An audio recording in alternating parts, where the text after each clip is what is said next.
Welcome to Native Yoga Toddcast. So happy you are here. My goal with this channel is to bring inspirational speakers to the mic in the field of yoga, massage, bodywork, and beyond. Follow us at Native Yoga and check us out at nativeyogacenter.com. All right, let's begin.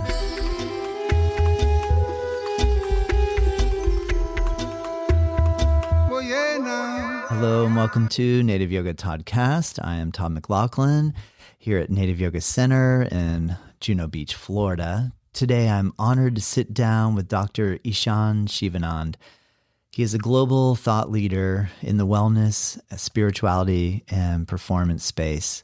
Through his flagship offering, Yoga of Immortals, he's bridging ancient wisdom and modern science, helping individuals, teams, and organizations rise through stress, burnout, and distraction.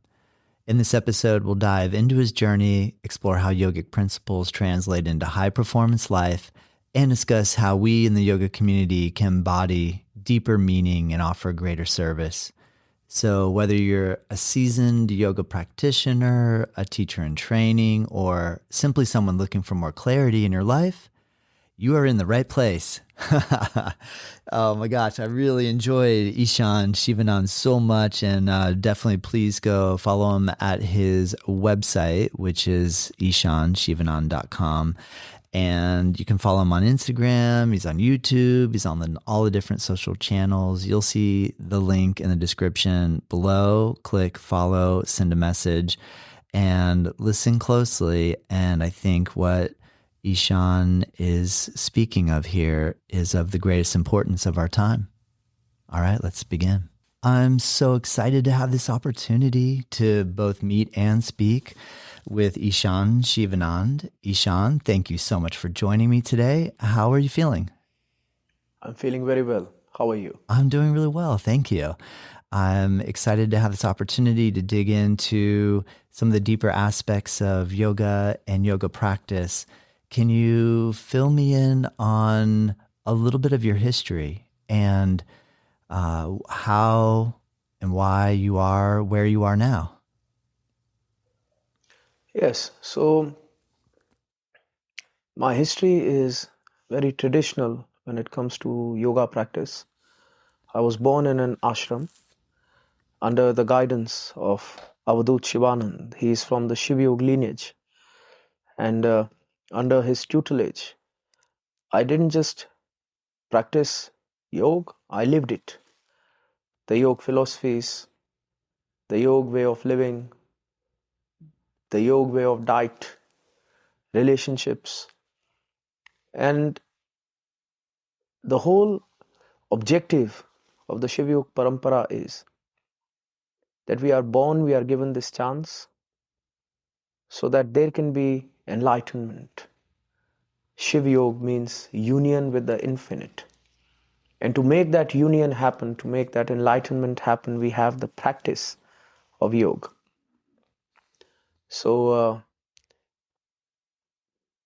for about 20 years, I was in that environment. And then after reaching a stage, after being told that now I'm an Acharya, I'm ready to teach, is when I came out of the ashram and I started helping people around the world to be connected to their inner self through the pathway of yoga. Amazing. Amazing. I'm guessing your parents also were part of the guiding light that led you toward being in an ashram your entire childhood? So my father was the main head of the ashram. So he is Avadut Shivanand. Aha. So I was born under, it was good and it was tough as well, because when your father is the headmaster, you're expected to be a very good student. Yes, I would imagine. I would imagine. Yeah. I'm sure he held you to a fairly strict standard. Can you give us a little insight into what it was like? I mean, I know an entire childhood is a long span of time, to condense it into a single anecdote, but is there a story you can share of what it was like being a child in that setting? If you ask me, it was beautiful because now when my own children are going to Western schools, I find children today are very alienated and isolated. And there is a cookie cutter approach towards education, whereas every child has to edit, alter, and delete parts of his personality to suit the education system. Whereas in an ashram, there was camaraderie, there was a sense of belonging. The teachers were enlightened, they understood you. It was their sole life purpose to be your guide and to help you reach to a certain level. And it's very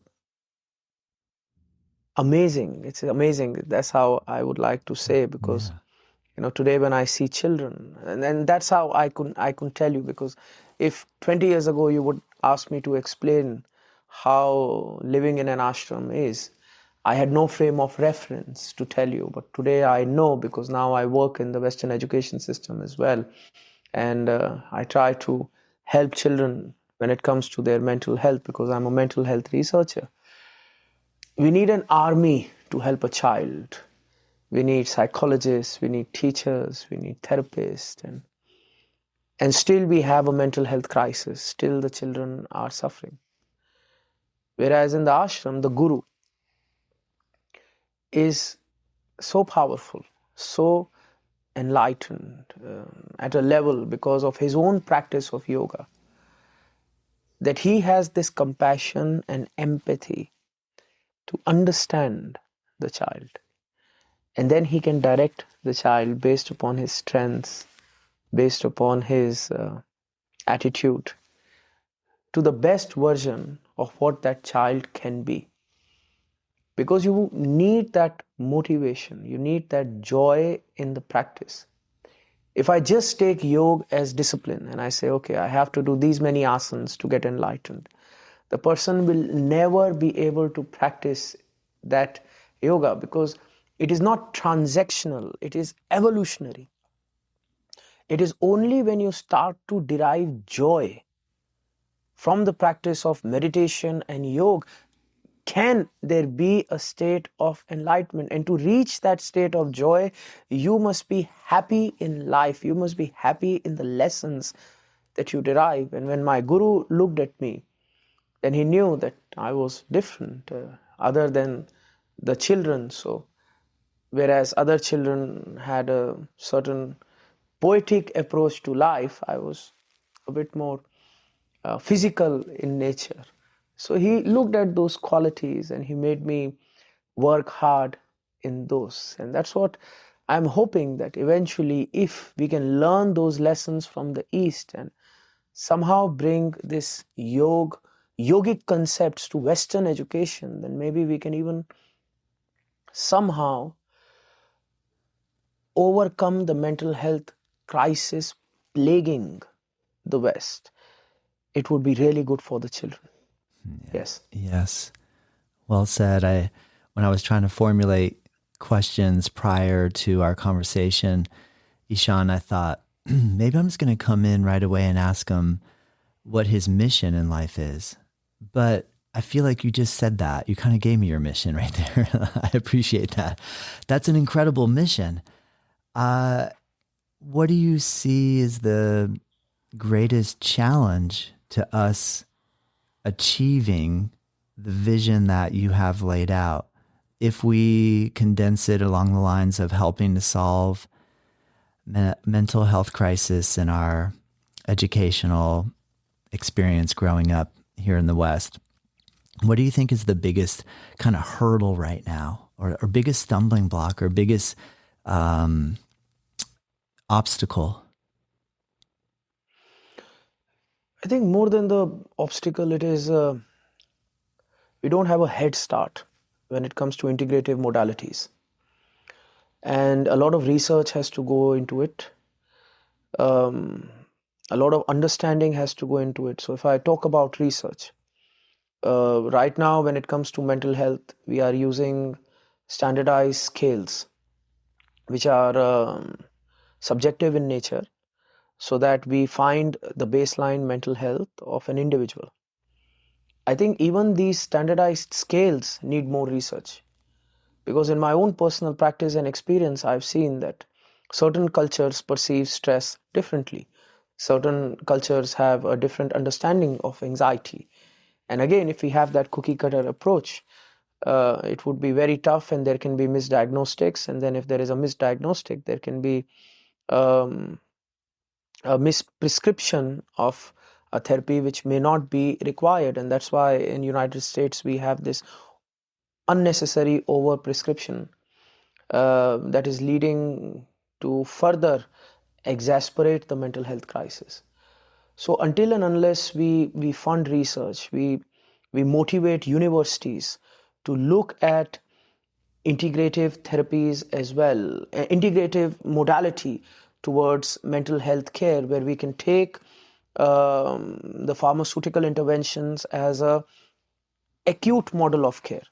That let us say we have a very serious case, then we can provide those acute care modalities as well. But when we are looking at long-term care, that is when we have to look at wellness modalities like yoga, meditation, Ayurveda, where we can actually focus upon inner healing, and that can be the chronic care module. The problem occurs when we take the acute care modules and we start to promote them as a chronic care, which is not the case. And that is when there is a severe impact on healthcare economics, because these are not sustainable models of care. And presently, the state of politics is such that all these important governmental um, governmental branches do not have that correct funding to keep on pushing such expensive care modalities. And when we look at yoga as a system of care, it is easy, it is scalable, it is low cost to no cost, and it has long-term health impacts. But then the trouble that comes is, the bottleneck that comes is, when we go to institutions, they say, show us the data. Show us where in a clinical setting yoga has helped X, Y, Z patients. So if I'm talking about hospice care, where has yoga helped in a hospice setting? Or if I'm talking about cancer rehabilitation, chronic care, cancer survivorship programs, so they will say, show us the data. Where has yoga helped such and such patients? Then only we are going to invest in such a project and bring it into our systems. And that is where I think the yoga community really has to buck up and start working. And when I'm talking about research, I mean rigorous scientific research with the highest standards. We can't just depend upon yoga journals to say that, okay, look, this is what we did as a community. No, we should aim for the top scientific journals, New England Journal, or other top journals. That is where our research should go, and that is where we will be able to make these modalities mainstream. And I think that is what the need of the hour is. Thank you, Ishan. That's a great answer. I love the fact that you're also bringing to the table the idea that maybe the economic challenge will be solved in the process of making therapies or modalities that actually work. That is fascinating to think about. Perhaps the current therapies and modalities don't work, and that's just a huge burden on the economic side. So that's fascinating to think. And like you said, with yoga yogic technology or yogic approach, it could be done little to no cost. What type of strides have you made? Can you talk a little bit about your research and the research that you've done in cognitive development and the role that understanding cognitive science plays in yoga? So if we look at yoga, the traditional approach to yoga, it is more to do with cognition.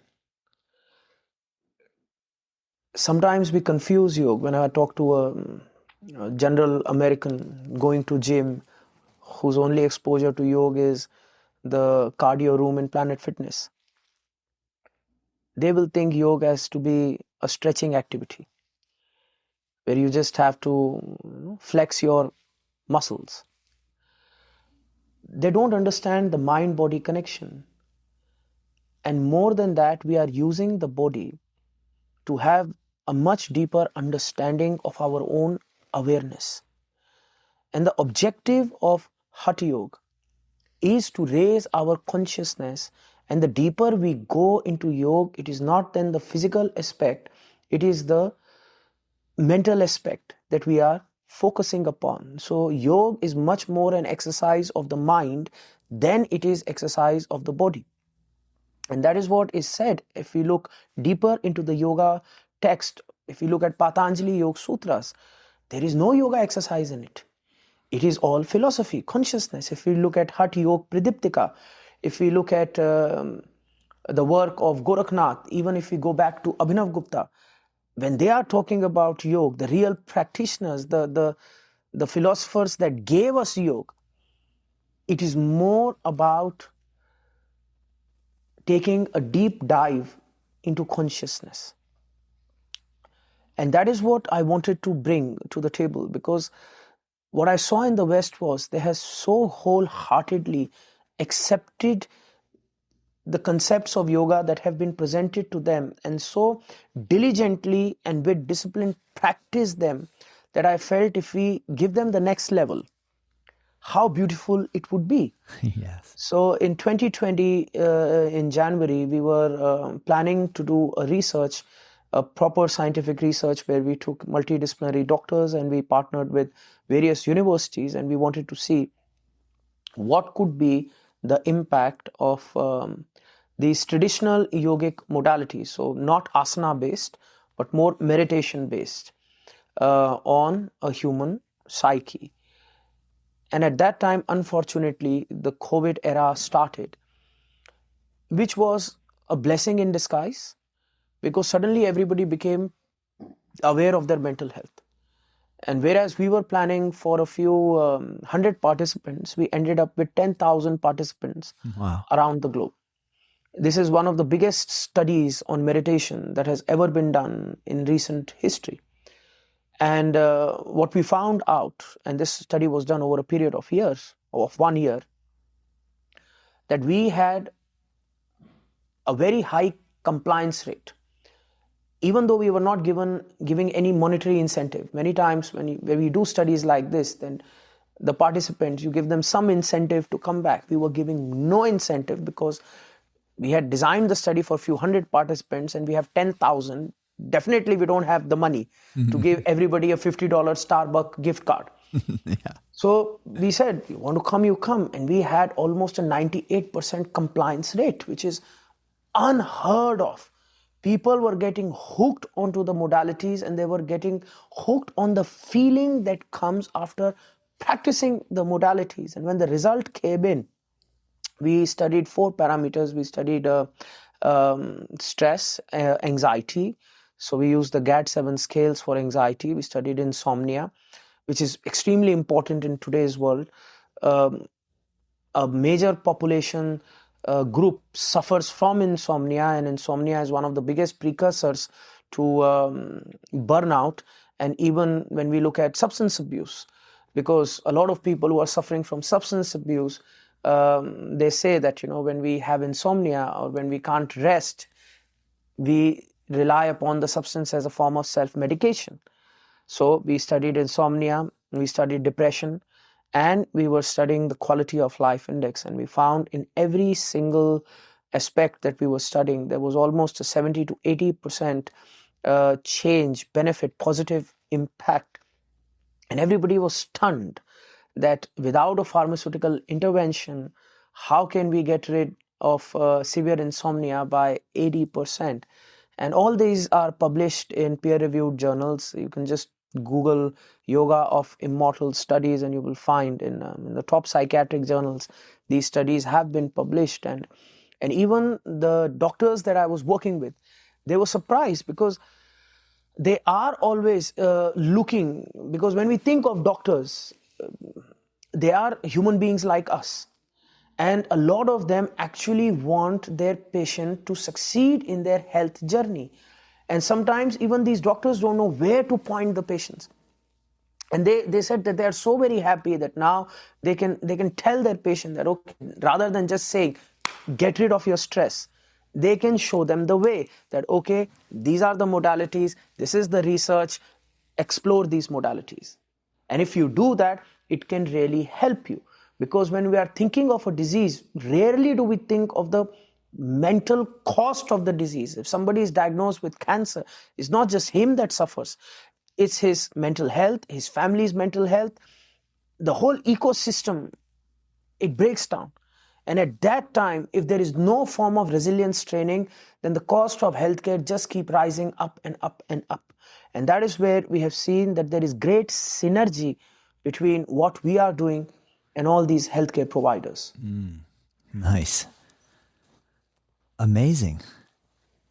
Can you speak a little bit about how when you say resilience training, that made me think right away in relation to the storyline that you said, if a man has cancer, and then we look at the way that this has this profound effect on the entire family, the entire ecosystem, and without resilience training, can you talk a little bit about what you mean regarding resilience training? My first thought when you said that was teaching a way of being able to view suffering as an opportunity for growth. And therefore, if I am diagnosed with cancer and I don't have a solution that's offering a cure for the cancer, that I could still find joy in life, even with the disease, and have a certain mind frame to enable me to get from here to the time of my passing with some still feeling like I have something to offer the world, or I still have something to learn from the world. Because when I've witnessed people that have terminal illness and the type of depression and or journey that can put someone through, I love hearing that you brought up having resilience as a part of the training. Can you speak a little bit about what your resilience training looks like and or sounds like? So this is what I saw in my own research. So I was working with these top tech institutes in India. They are known as the CEO factories of the world, because these it's like we have MIT in the US, we have IIT in India. And IIT, if we look at, they have given us CEOs of Google and various top tech companies. Such brilliant minds go there. And a lot of these times, the children that are studying there, they suffer from burnout. And it's not just this institute. When we worked with different medical institutes as well that were training children to be doctors, some children behave differently when exposed to a high stress environment, and some react differently. Some can have a positive, in fact, positive reaction to adversity, and some break down. And that is where I started to look at the training that was given to me in the ashram as a form of resilience training. Because even if we look at sports, we do certain exercises for injury prevention, because we know that these muscle groups will go towards severe stress. So we have to strengthen these muscle groups so that there's no injury. A boxer will do 1,000 crunches to strengthen his core because he'll be punched so hard on his stomach. And now we know that there are these institutes where children are prone to burnout. There are these situations where we know that there is a high stress environment. What are we doing to help that child? So that is where we started to develop modalities in which we focused on the breath, because the breath has a great impact on the autonomous nervous system. And in yoga, we put so much emphasis on the breath. And we started to teach children how to regulate their breath, how to regulate their mind, how to regulate their emotions. We use various ancient yogic meditation techniques in which we could teach children, because what stress does is it makes you doom prophesize, anxiety. It makes you go from one thought to another thought, to the past, to the present, to the future.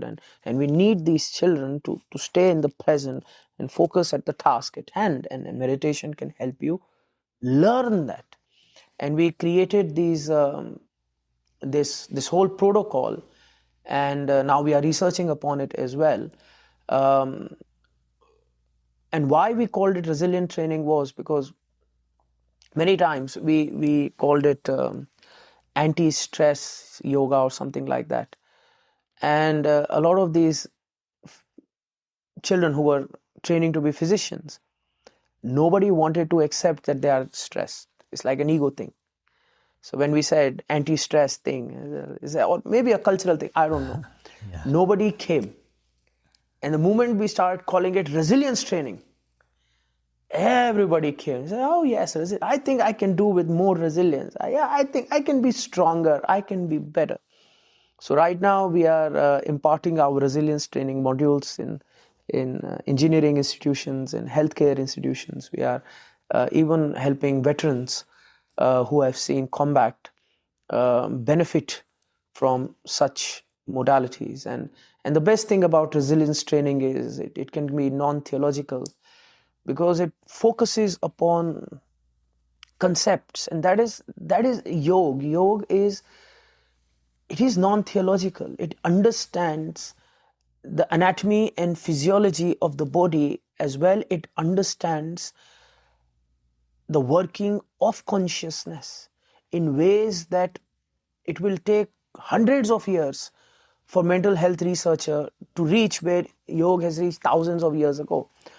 So it's very important that we take that expertise and we start to apply it in different sections of society, especially the vulnerable ones. And I've seen that a lot of people benefit greatly from resilience training, yes. Nice.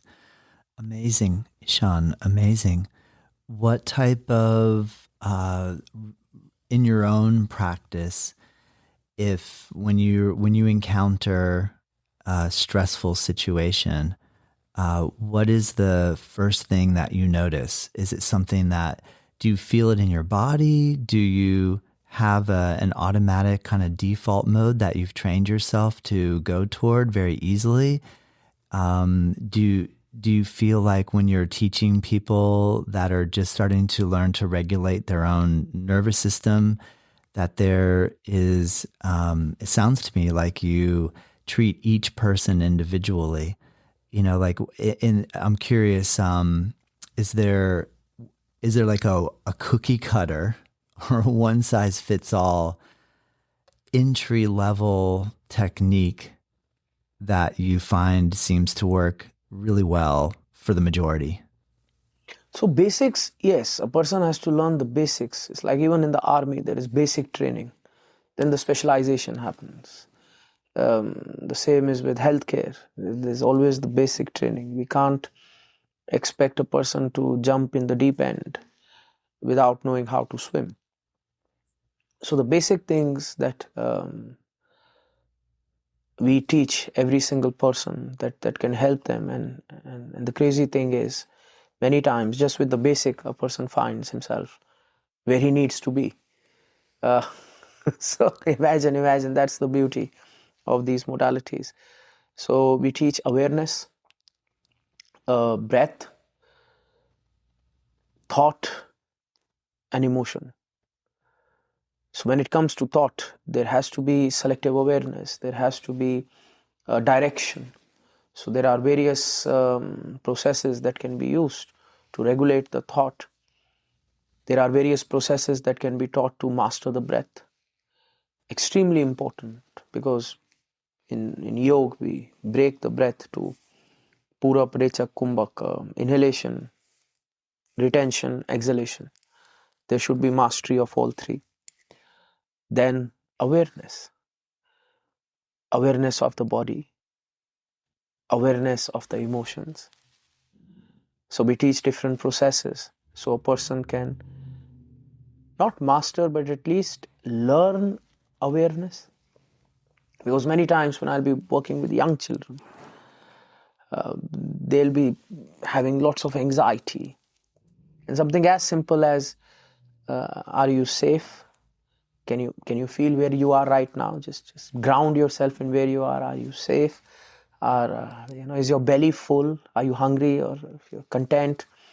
Just simple questions grounds them, and they become aware. Okay, yes, I'm well fed, I'm safe, I'm not feeling hot and cold, I'm dressed well. So just that awareness sort of changes their thought and the ability of the mind to latch on to some thought, and then we help bring them back into the present moment. So awareness is very important. And when it comes to emotional regulation, that's when the meditation starts to get deeper, and we have to do an exploration of various emotions through breathwork practices. Is when a person starts to feel that they are much more in control of themselves, because people think anxiety will go away when I will start to control the outer world. And what we don't understand is that rarely we have control on the outer world. We don't have any control on how people react, on how the world is spinning. But what we have a control on is how we react to everything that is around us. And then when we teach people that emotional regulation through certain yogic breathworks, is when they start to master that phenomena, and they can be in a state of happiness. Yes. Nice. But then these are the basics. All this I am saying to you, it's very basic, and sometimes this is the most powerful thing that can be taught to a person. And I see this sometimes when I'm traveling, that somebody goes to the east, picks up one small aspect of this, and that sort of makes it so big, as if that's the best thing since sliced bread. And I'm thinking to myself, it's fine, whatever works for what. But then again, if it was as good as sliced bread, then we would not have a mental health crisis. So sometimes, we should not cheapen these ancient approaches towards healthcare, because these are deep divine processes that need to be seen as what they are. And that's what sometimes, I get a bit irritated with the yoga community, that, thousands and thousands of years, and then somebody comes and they've not mastered their ego, and then they say that, okay, if you do this, tweak here a little bit, then that yoga is the best.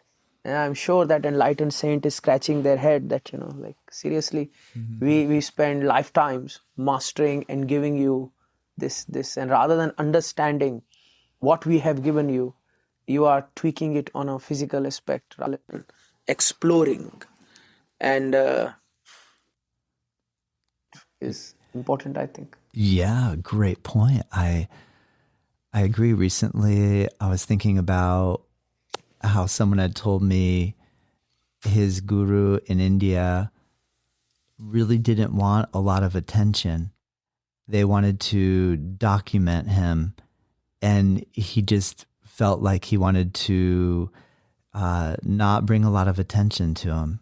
And then another point being made that in the West, here in the West, or in this culture, this idea of trademarking, and like I have to like lay ownership and claim to it to now stake my claim in the world. And what a very different cultural like kind of precedent that's set in both of those. Do you feel that we have the potential here in the West to maybe soften up a little bit on our needing to like lay claim, trademark, own, and dominate, and just start to live a little bit and appreciate the simplicity of I can breathe today. I have a mind. I can think. I can communicate. Do you see a little hope for us? do you obviously you do, because you're working hard at it. But I'm curious. Yeah.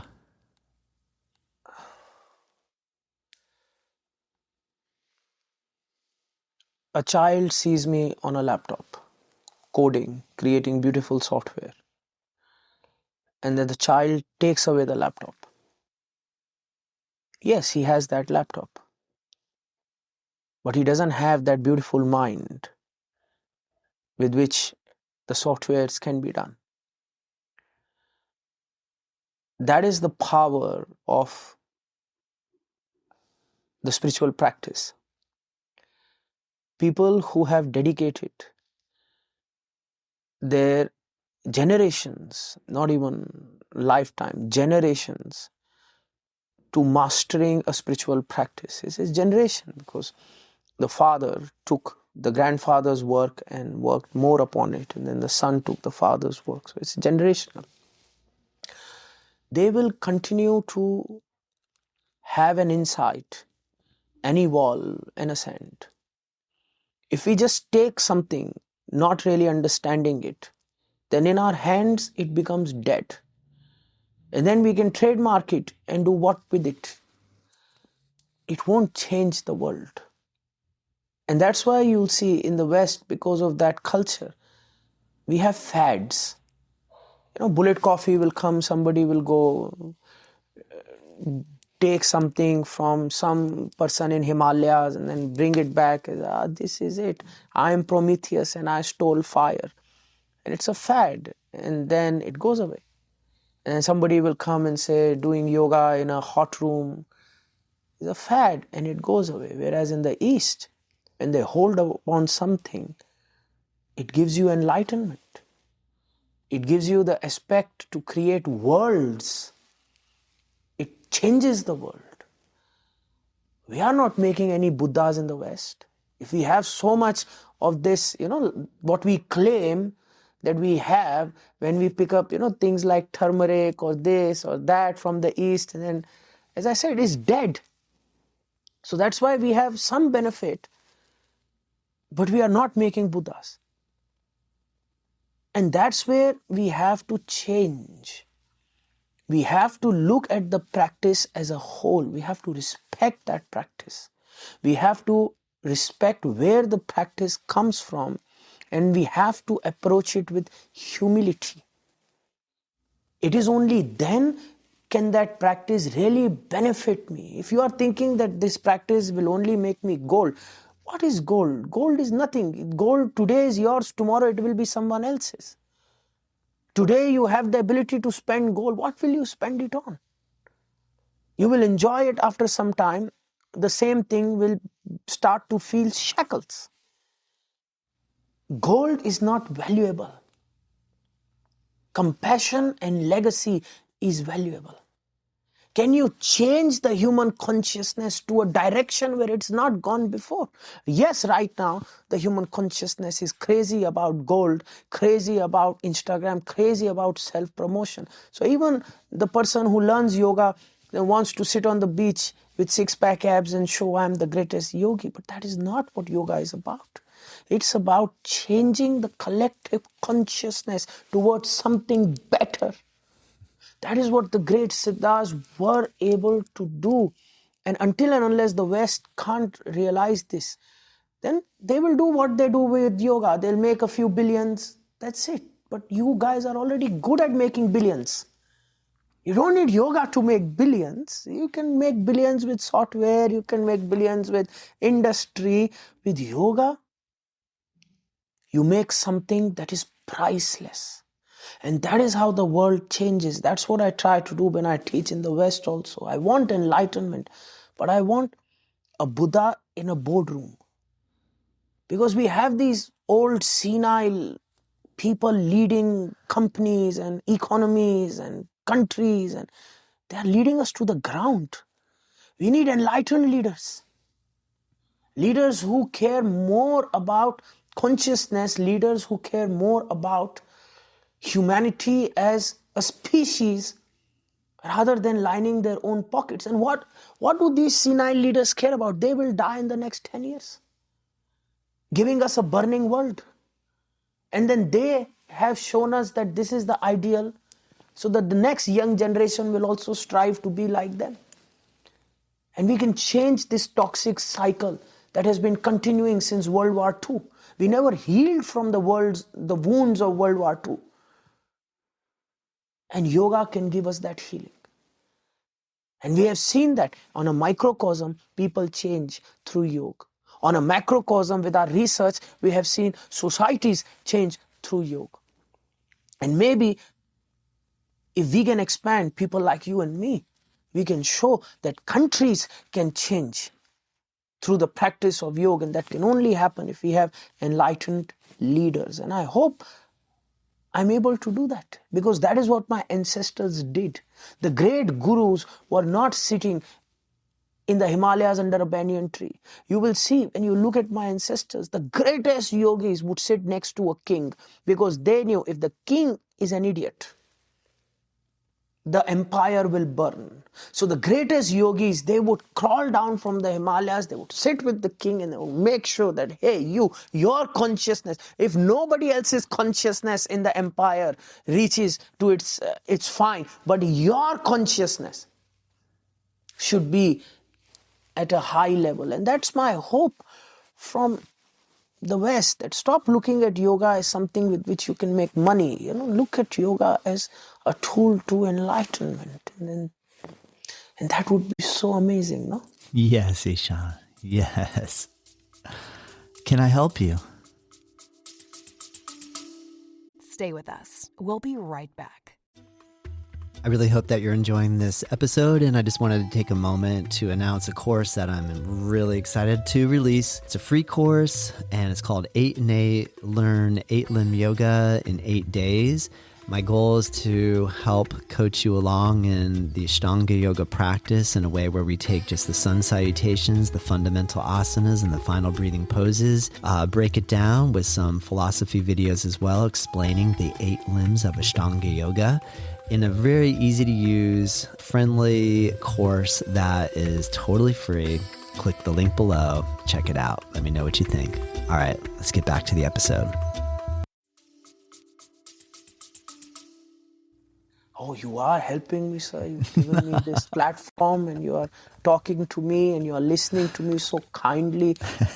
What more can I expect that you have given me such respect? Well, I agree with you wholeheartedly, Ishan, and I feel like when you want to see peace in the world, would you agree? I'm curious what sort of stories that you grew up with, but I feel like one of the stories I grew up with was this battle between good and evil, and a constant push-pull back and forth between good and evil.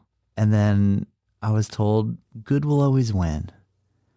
And I guess then I went through a phase in life where I started to doubt, will good win?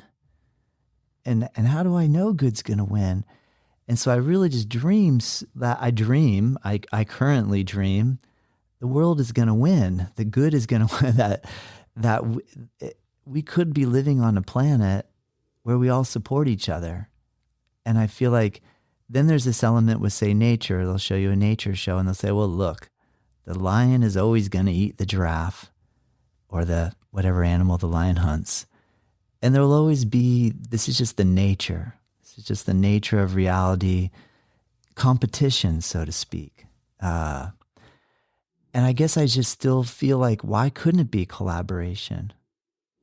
Do we need to change the entire structure of the natural world from me eating you and you eating somebody? I mean, I know that the eating thing maybe is a little weird for people to think about, but like the hunting thing, the dominance thing, this power struggle, this crazy ego, this like senility that we're like what you're saying, that we're seeing right in front of us every day. It's so like exhausting. Like why can't we just fall in with this like more peaceful way of being?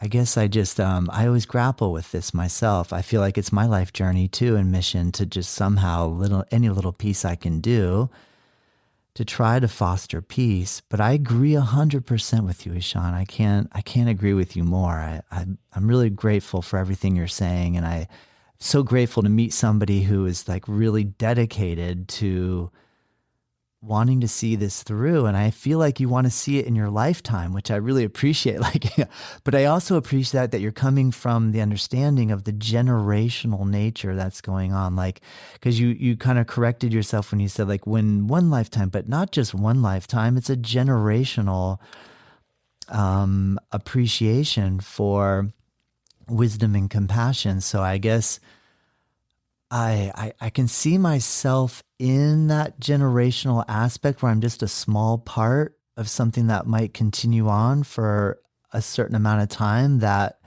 I can't really see the length of time, how long it's going to go. But I guess I'm just curious. I want to see it too. And I wonder what's holding us back. Like, what are we up against here? Like truly, truly up against. Then when I look at like different saints, like say we pick somebody like Jesus, who says like, okay, I died for you and you don't understand why you're killing me. I can see you don't really see reality. And so I give my life as an offering. And then when I look at Shiva culture or in Hinduism or in the India culture, I see this, more of a long-term, like Shiva, like when you referenced it on your website, when I was reading before in terms of consciousness and this, like Shiva as consciousness, that seems like a much longer, broader, expansive, wider window. I guess I know I'm kind of rambling and I don't think I got it to any one specific question, but based off of everything I just said, what did that make you think? If we go to Jesus and Shiva, Yeah. Maybe you could tell me like how do you see so Jesus and let me Shiva? tell you Yes. similarities. Yes, please. Jesus went on the cross for humanity. You know, he took upon himself the burden of humanity. Shiva drank poison that was going to consume humanity.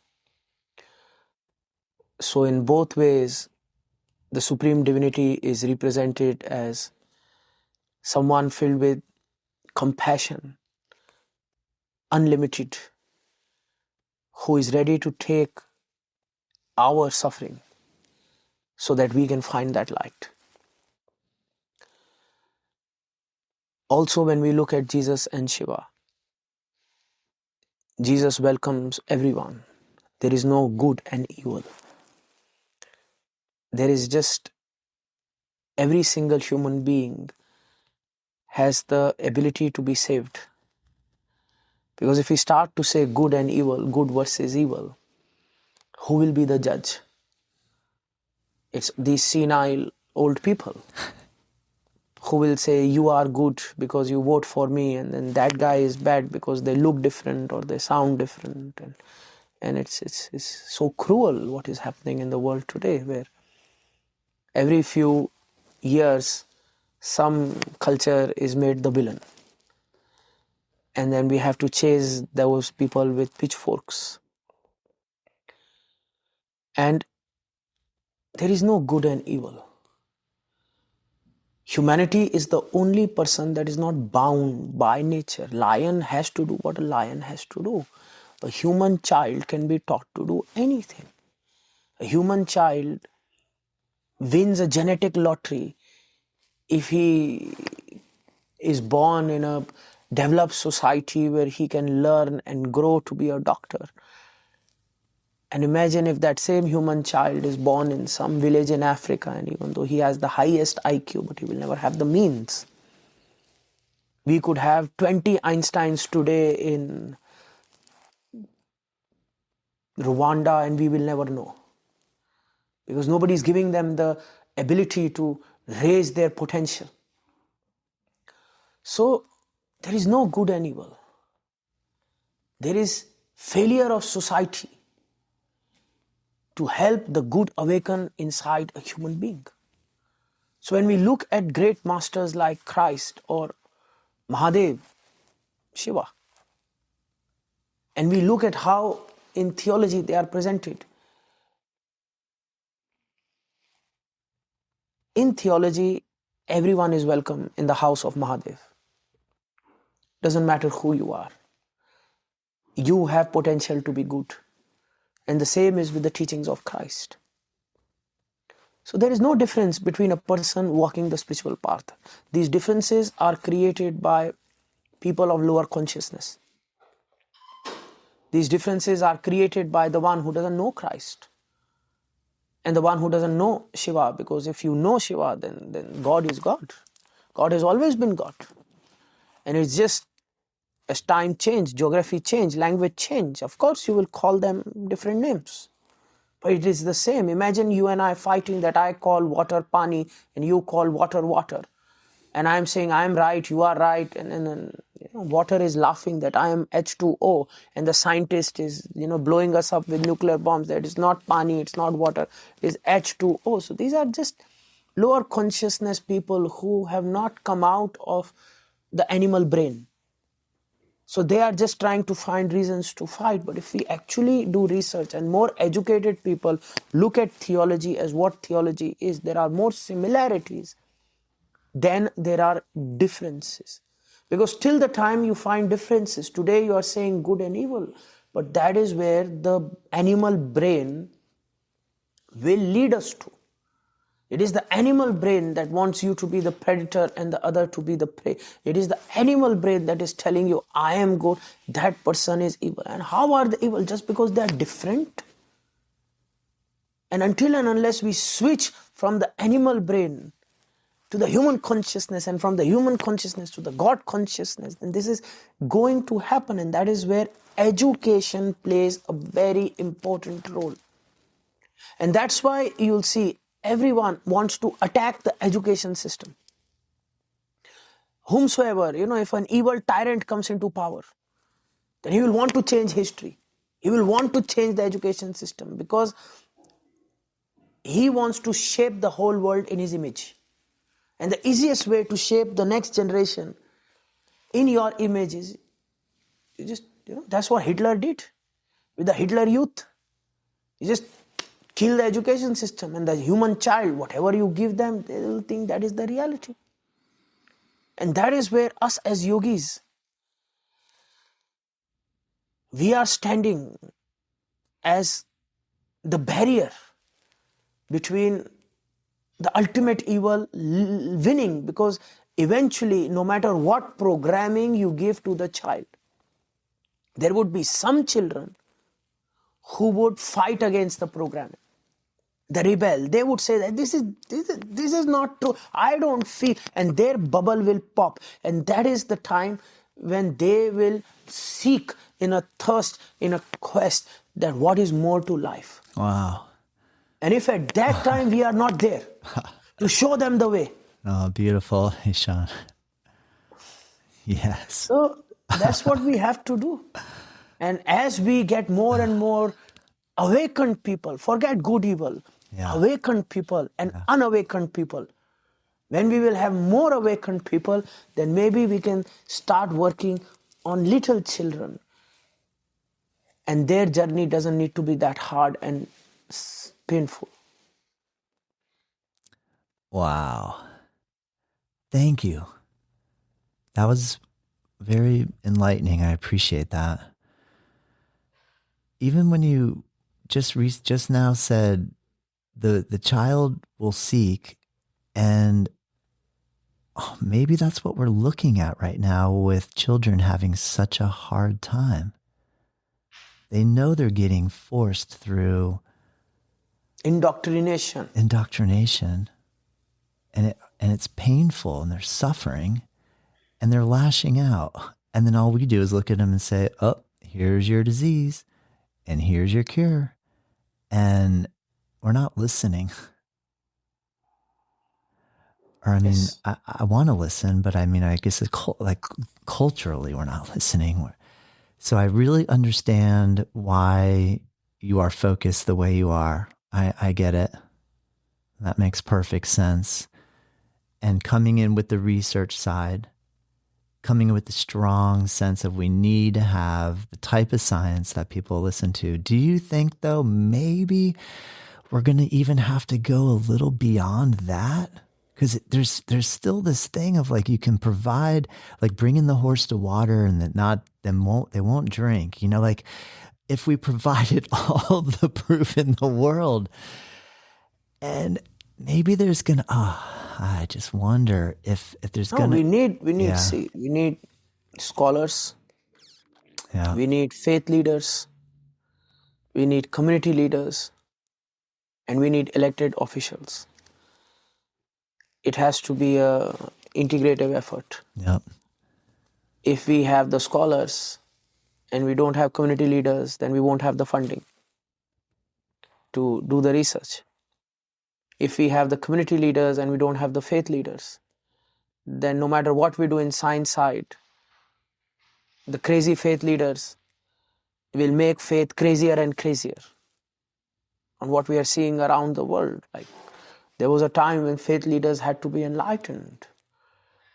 Now, the crazier you sound, the more likes you get on social media, and the more famous you get. So the people who want to be more liked, they make themselves sound crazy and crazy, which makes you think, who's the guy designing these algorithms? Who's rewarding the crazy, Yeah. not rewarding the wise. And so you find societies are crazier because you are only heard, like you and I are talking so nicely. You think the YouTube gods will promote us the way if we were yelling and swearing at each other? They won't. So we need those faith leaders also enlightened, and finally we can then have the enlightened elected official as well, because tomorrow if you want to do something on a much more broader scale, on a policy level, because we have to heal the society, we have to actually think on every single aspect, we have to promote certain values, promote science, promote good health, promote higher pursuits of consciousness, then of course it has to be an elected official. We can't alienate ourselves as scholars. We can't alienate ourselves as faith leaders. We all good people have to come together, and it has to be like King Arthur's knights on a table, that everybody from their field is coming, and we are working together as a divine community, as a divine congress, to make that change. And that is where I think that challenge would be. That what do we want? Do we want fame, or do we want change? Because sometimes for change you have to work quietly, generationally, to see things happen. And if you want fame, then that is the price you have to pay to sell your soul on the internet. Wow, Ishan. Yes. I feel up for the challenge. I really do. But I'm so grateful to meet you, and I'm appreciative of how focused you are on achieving your goal. And I feel like even me saying achieving your goal, this is bigger than a goal you or I have. Would you agree? Like, this is do you sometimes feel like the goal of having humanity grow together and support each other toward higher levels of growth is a goal that's beyond just one person? It has to be, right? Like, I feel like But consciousness. I believe in the power of one person. Yeah, right. Yes, if there are more than one people, it will be nice, but one person, Genghis Khan, one person, what he did, the whole world is still influenced by his decisions. One person, Gandhi, one person, Patanjali, one person, Buddha. It's all one people.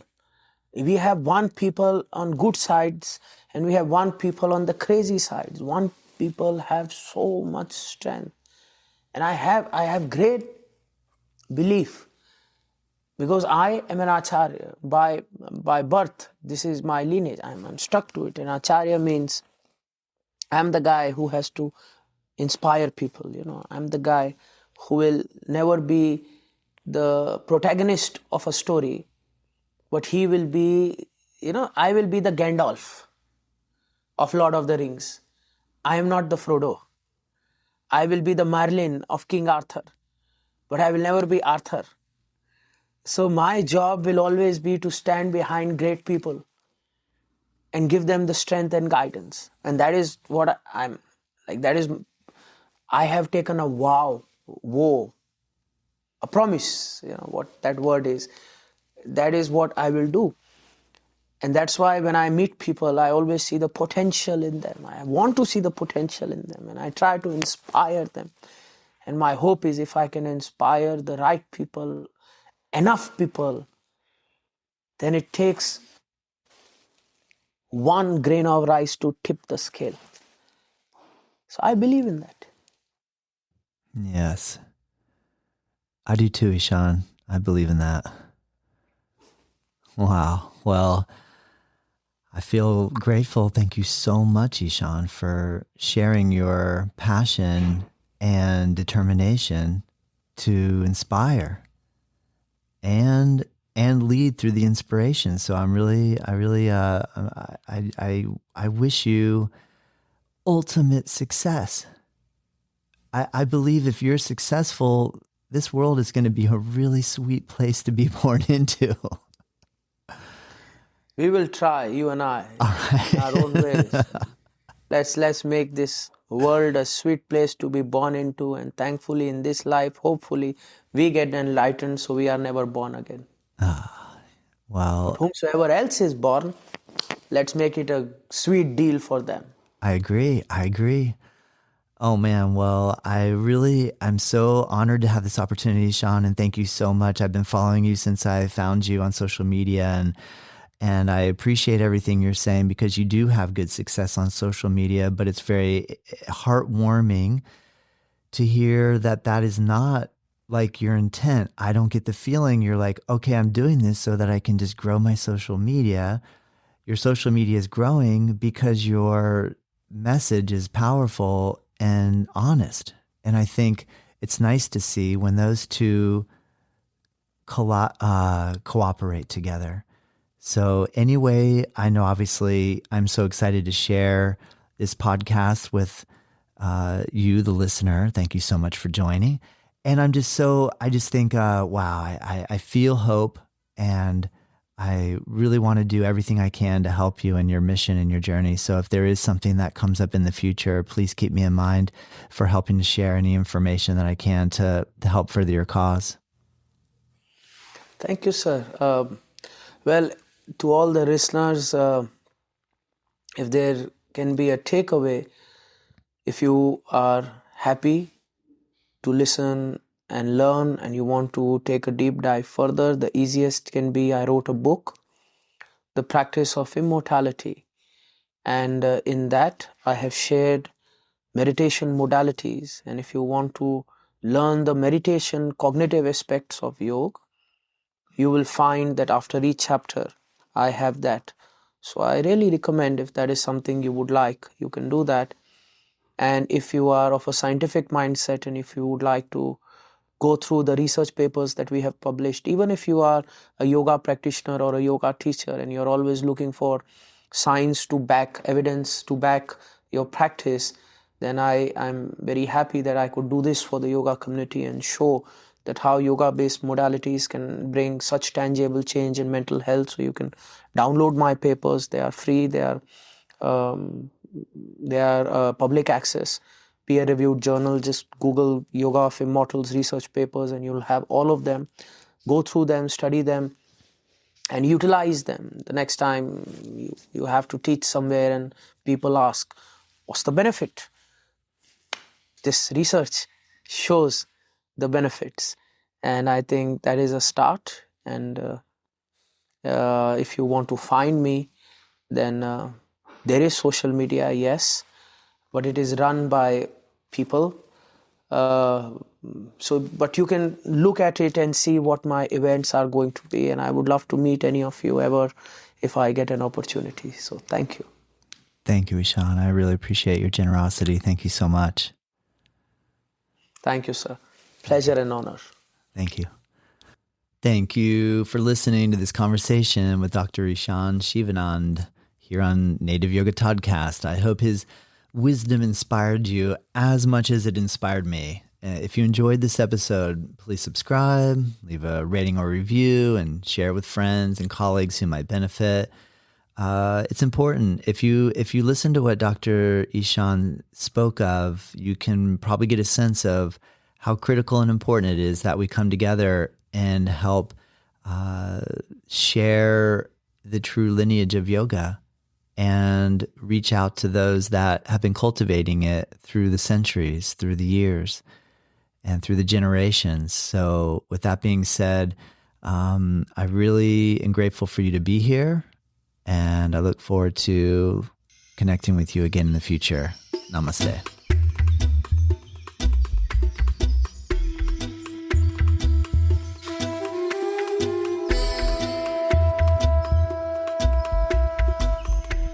Native Yoga Podcast is produced by myself. The theme music is dreamed up by Bryce Allen. If you like this show, let me know. If there's room for improvement, I want to hear that too. We are curious to know what you think and what you want more of, what I can improve. And if you have ideas for future guests or topics, please send us your thoughts to info@Native Yoga Center. You can find us at nativeyogacenter.com. And hey, if you did like this episode, share it with your friends, rate it and review, and join us next time.